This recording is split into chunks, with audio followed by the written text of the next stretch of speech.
Hello, this is Matt from Vault Insurance and Investments. In this video, we're going to go over the terms you need to know on a Group Master Application, GMA. Many of the terms we discuss bleed over into state and federal law. We're not attorneys and recommend that you reach out to the appropriate contacts if you have any questions about employment law.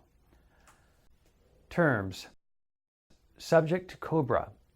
Cobra only applies to groups with 20 employees or more. All employees, including part-time, are used for this count. This extends coverage to the employee for 18 months if they lose their job. The employee normally has a 60-day window to take the coverage, and they will pay 100% of the cost for up to 18 months. Continuation of coverage.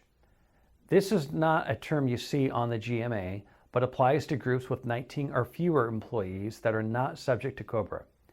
Carriers offer what is called continuation of coverage, and that varies by carrier, but it's normally just 1 to 2 months.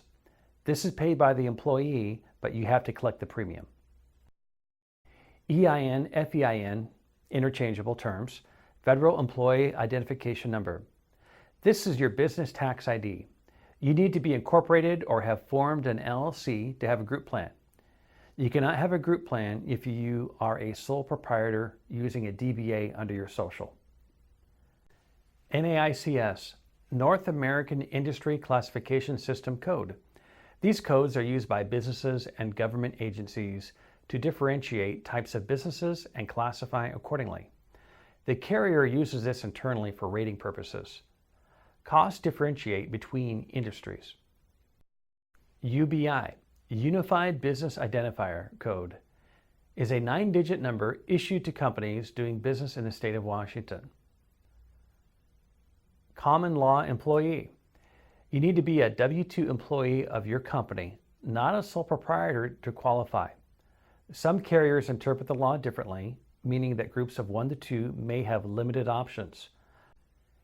Minimum hours required for eligibility. The employer decides how many hours their employee must work per week to be eligible.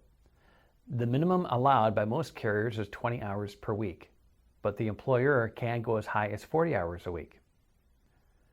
Probationary period. The employer chooses when coverage becomes effective for new or returning employees. This only applies to employees that are working the minimum eligibility hours set by the employer. Under the ACA provision, the maximum probationary period is 90 days. Some carriers have a max waiting period of first of the month following 60 days because their coverage does not start mid-month. Employer contribution. In Washington state, employers have to pay at least 50% of their employees' cost, but they can choose to cover up to 100%. If you're not offering coverage at 100%, you need to deduct the employee amount from their checks. Dependents, including spouses, are typically optional, but this depends on carrier requirements.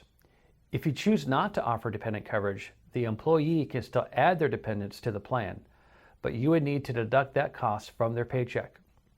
For small groups, some carriers step that requirement up and say they expect you to pay 100% of the employee cost, but this varies by carrier and group size. Discrimination and classing out. You cannot discriminate to whom you offer coverage. If an employee works the minimum hours set by the employer and has worked 90 days, you must offer them coverage. You can have different classifications that allow for different probationary periods and minimum required hours, but this has to be set at inception or renewal of the group policy. For example, your management staff can have different criteria than your hourly employees. Participation requirements. This means that at least 75% of your eligible employees must participate in your plan or prove they have coverage elsewhere. Generally, your participation rate must be 75% to 100%, but this varies by carrier. Subject to ERISA. Employee Retirement Income Security Act of 1974 is a federal law that sets the minimum standards for the most voluntary established retirement and health plans. Most employer plans are subject to ERISA with the exception of plans like government, public, and church. Please contact the agent who sent this to you if you have any questions regarding the process or visit our website at choosevault.com Start planning for tomorrow today.